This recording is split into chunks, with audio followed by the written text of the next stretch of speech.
Hola, ¿qué tal? Mi nombre es Pablo y este es el especial Halloween de este año. Sí, es el primero y la verdad es que no me lo iba a perder por nada del mundo. Hoy vamos a hablar de la historia del cine de terror, así que vamos allá. En este vídeo vamos a hablar de varios puntos del cine de terror. El primero será su origen y un poquito de su historia. El segundo será el cine de terror en España. El tercero será el cine de terror en Japón, ya que tanto en España como en Japón como en cualquier sitio el terror es muy diferente. Y por último, daremos una pequeña explicación de por qué vemos el cine de terror. También hablaría del sonido, pero ya hablé en un vídeo que os dejo por aquí arriba o por aquí abajo, siempre y cuando aprenda a ponerlo aquí arriba, si no, está aquí abajo. Vamos, el cine de terror como tal, podríamos decir que empieza con la primera película de la historia, que es La llegada del tren, en la cual básicamente es un tren llegando a la estación. ¿Por qué podemos decir que esta película es la primera película de terror? Pues básicamente porque acojonó a todo el público, y eso es básicamente lo que hace pues una película de terror, asustar.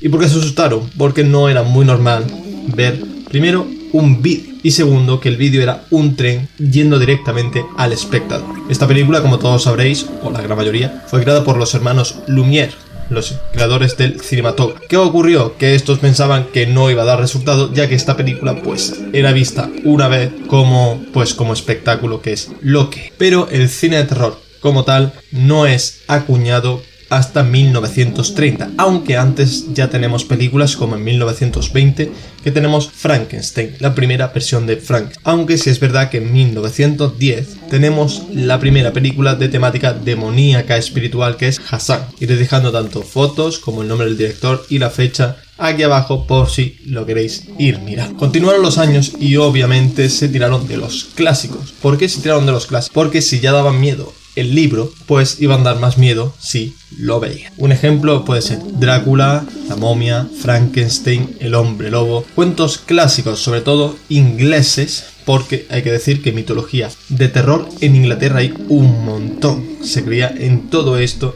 y sobre todo lo que viene siendo la Ouija, el espiritismo y demás, se dio mucho en Inglaterra, sobre todo en la época de la maquinaria. La revolución industrial, que no me salía el puñetero no. Tener lo que tengo yo en la cabeza, eso sí que da miedo, que no me acuerdo de nada. Pues empezaron con estos clasicazos, con Drácula, que hubo muchísimas versiones. Una de las más conocidas es Nosferatu, la cual aterrorizó a mucha gente y obviamente porque ese Drácula era horrible, la verdad. También tenemos Drácula de Bram Stoker, pero esto no es una película de terror, es una película de amor, así que no la voy a meter aquí. Luego ya fue continuando y se intentó coger otros miedos clásicos, como puede ser el zombie. Y la primera película de zombies es Zombie White, la cual trata de zombies creados por vudú. No es en sí una película de miedo, es una película que nos expone cómo el vudú puede hacer que la gente se convierta en esclavos. Y es lo que hace. Un hombre que sabe vudú coge unos cuantos hombres y mujeres y los esclaviza, convirtiéndolos en zombies. No son muertos como tal, pero casi. Pero ya con el paso del tiempo sí fue empezando el auge de los zombies, como puede ser con La noche de los muertos vivientes, como puede ser Zombies Party, Shaun of the Dead, aquí se llama Zombies Party, ¿vale? Y esos eran sobre todo zombies vudú, era lo primero. Luego ya los infectados llegaron, por ejemplo, con Shaun of the Dead o 28 días después, la cual fue muy importante porque los zombies aquí corrían que se las pelaban, aunque no recomiendo la película, ya hablaré de ella en otro momento, pero bueno. Aquí ya tenemos los clásicos más clásicos de todo: el vampiro, el hombre lobo, el no muerto, etc. También se jugó con los animales y aquí entra una de las películas de terror más importantes de la historia, Tiburón, la cual demostró que un animal común y corriente puede dar terror y abrió no solo el auge de las películas de tiburones que hasta el día de hoy sigue, como por ejemplo con Sharknado, sino que demostró que los animales también dan miedo. De aquí también salieron pues plantas mutantes y todo el rollo. Y esto continuó, obviamente, esto no para y ya se fue más al terror psicológico, por ejemplo con El silencio de los corderos, donde aparece uno de mis personajes de terror favoritos, que es Hannibal Lecter, y llegó el punto del auge total que fueron los 80 y los 90. ¿Por qué? Porque se inventó el slash. La primera película fue Scream. Todos la conoceremos, en la de la máscara, el tío con la máscara, el tío con la máscara blanca, con el cuchillo, la capucha y demás. Y de aquí ya salió Pesadilla en Elm Street, que dio un gran personaje como es Freddy Krueger. Ya hablaré de esto. Como fue Viernes 13, como fue el Halloween, como fue Chucky, etc. Pero ahora, a día de hoy, el terror sí es verdad que se ha quedado un poco estancado, porque la verdad es que ya se ha hablado de muchísimos temas, se busca más, pero la verdad es que no se puede más. Por eso hay algunos directores que intentan jugar un poco con el cine de terror y hacer lo que llaman cine de terror inteligente. Pasan del susto fácil, como se suele usar, o el susto directo, a el susto psicológico. Una película que ejempliza esto muy bien es Midsommar. Ahora el miedo es por el día. Y si lo veis, Midsommar no es que de miedo, es que te pone mal cuerpo. Y eso es lo que pretende con esta nueva auge de películas de terror inteligente, como ellos lo llaman, o terror mal pensado, la verdad. Pero bueno, quitando de que el cine de terror está un poquillo estancadillo, sí hay que decir que el cine de terror ahora sobre todo es sobre todo de serie B. ¿Por qué? Porque el terror ya no está tan de moda, aunque os digo que es uno de los géneros cinematográficos más grandes. En la serie B pues ya tenemos películas como Castores Zombies, que es una porquería, o una muy buena francesa que es Crudo. La recomiendo muchísimo, ya hablaré de ella seguramente. ¿Y por qué digo que se ha pasado más a serie B cuando el terror en su momento fue uno de los más grandes y más importantes? Pues básicamente por los temas que se tocan. Los 80, 90 y en esta época había muchas películas de terror de serie A, o sea de serie principal, porque se quería quitar todo el western, guerras y demás, porque tenían malos recuerdos. Y también porque era un momento, una época de apertura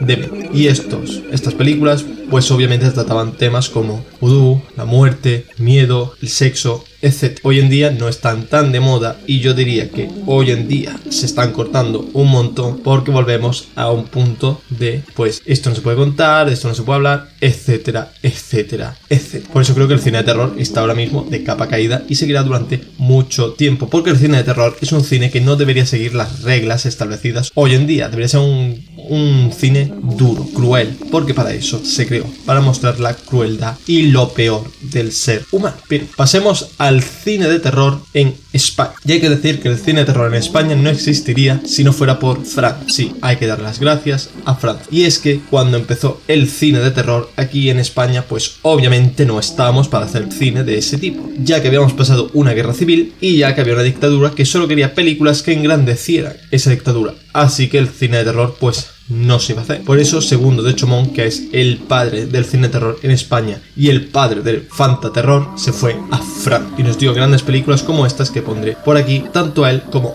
otros grandes directores de el fantaterror. Y obviamente no nos quedamos ahí, porque el cine de terror español hubo una época en la que era muy importante, con películas como Los Otros, El Sexto Sentido, que se hicieron aquí en España, o una de mis favoritas que es REC, y que es aclamada mundialmente y conocida en todo el mundo. Es una de las películas de terror más importantes de la historia. Hay que decir que el cine de terror, aunque ha llegado a puntos en que no podía más, ha experimentado, y hoy en día intenta experimentar, pero muy poco. Experimenta con cosas como La Bruja de Blair, la cual se vendió como un documental, un falso documental, y experimentó con la cámara en mano. El Fun Futa, si no me equivoco, que no fue la primera película en hacerlo. La primera película fue Holocausto Caníbal, la cual no recomiendo si tenéis un estómago muy sensible y si sois sensibles a la crueldad animal, porque aquí se matan animales de verdad, y es una película muy chunga. Ya hablaré de ella más detalladamente y explicaré esto más detalladamente para que lo entienda. Pero bueno, hay un género que sí que se experimentó y se sigue experimentando, y para mí es de los peores,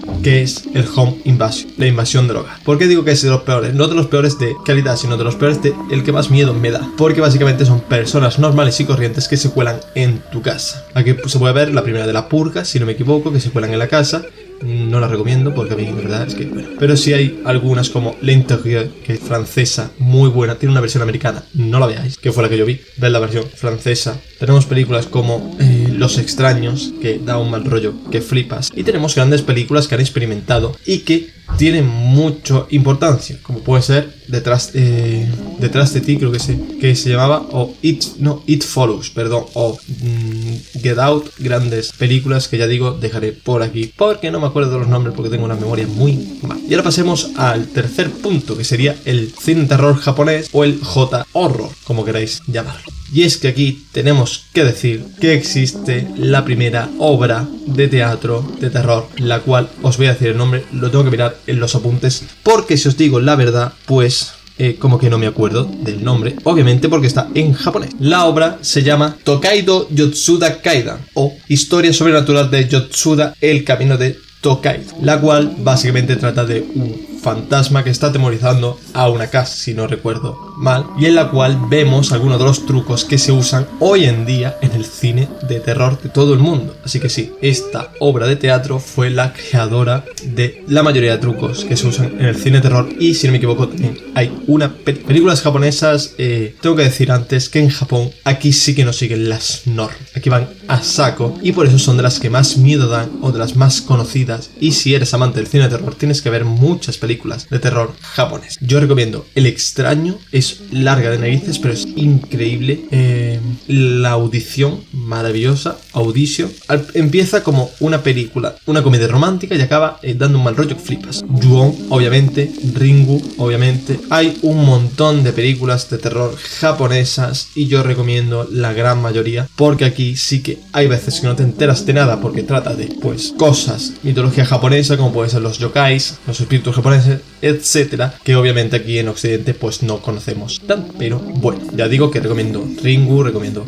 Ju-on, recomiendo Audition, recomiendo Maleficio, que no es japonesa pero sí es asiática, y todas las películas de terror asiáticas suelen ser buenas. Creo que era taiwanesa y demás. Pero no me puedo ir de Japón sin hablar, aunque no tiene nada que ver con el cine, de Junji Ito, que básicamente es el padre del manga de terror en Japón. Este hombre es una maravilla, y si os gusta el cine de terror os recomiendo sus mangas porque os va a dar más miedo que muchas películas de terror. Pero bueno, sigamos. ¿Por qué el cine de terror nos da tanto miedo? Pues muy simple, el cine de terror nos da miedo porque ataca a nuestros miedos arquetípicos, nuestros miedos típicos de cada persona. ¿Y cuáles son esos miedos típicos de cada persona? Pues básicamente son miedos que todo el mundo tiene, y es el miedo a lo desconocido, por ejemplo, o a nuestras fobias, ya que las fobias suelen pues ser repetidas en muchas personas. Yo por ejemplo tengo aracnofobia, y hay mucha gente con aracnofobia. Tengo un poco de clonofobia, que es miedo a los payasos, y hay gente con miedo a los payasos, obviamente. Y es eso, ataca a los miedos más bajunos que tenemos, los miedos que saben que obviamente nos va a dar miedo, porque a todos nos da miedo algo que no entendemos. A todos nos da miedo pensar que en nuestra casa hay un fantasma, o que se ha colado alguien, o que de repente un loco nos va a matar por la calle. Y eso es lo que hace el cine de terror. Hay algunos que obviamente no tienen sentido, pero es que el cine de terror no tiene por qué tener sentido, al igual que ninguna película tiene que tener sentido, porque todo es una fantasía maravillosa. Y bueno, hasta aquí. La verdad es que he resumido muchísimo porque la historia del cine de terror no da para un vídeo, da para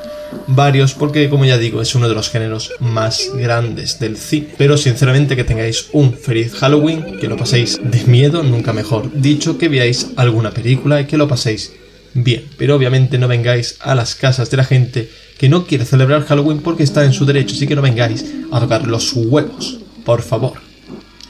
Lo digo en serio, ¿vale? Y ya está, te dejo aquí abajo Twitter e Instagram y ya está. Buenos días, buenas tardes, buenas noches, pasad un feliz Halloween. Así que aquí me despido. Adiós.